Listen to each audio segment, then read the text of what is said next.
اللہ الرحمن الرحیم۔ روزے کی اہمیت۔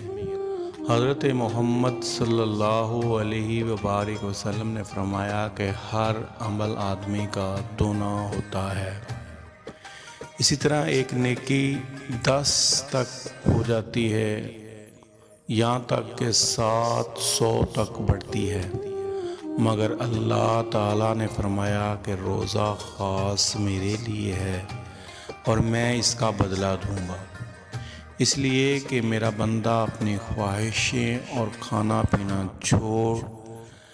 چھوڑ دیتا ہے، اور روزے دار کو 2 خوشیاں نصیب ہوتی ہیں، ایک تب جب وہ روزہ افطار کرتا ہے، دوسری تب نصیب ہوگی جب وہ اپنے رب سے ملاقات کرے گا، تو اس کا رب اس کو بدلہ دے گا تو وہ خوش ہو جائے گا۔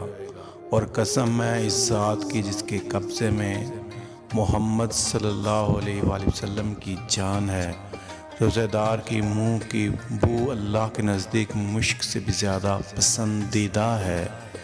رسول اللہ صلی اللہ علیہ وسلم نے فرمایا کہ جنت میں ایک دروازہ ہے جسے ریان یعنی سحراب کرنے والا کہتے ہیں، قیامت کے دن اس دروازے میں سے روزہ دار جائیں گے اور ان کے سوا کوئی اس میں سے نہ جانے پائے گا۔ پکارا جائے گا کہ روزہ دار کہاں ہیں؟ پھر وہ سب اس میں داخل ہو جائیں گے۔ سبحان اللہ۔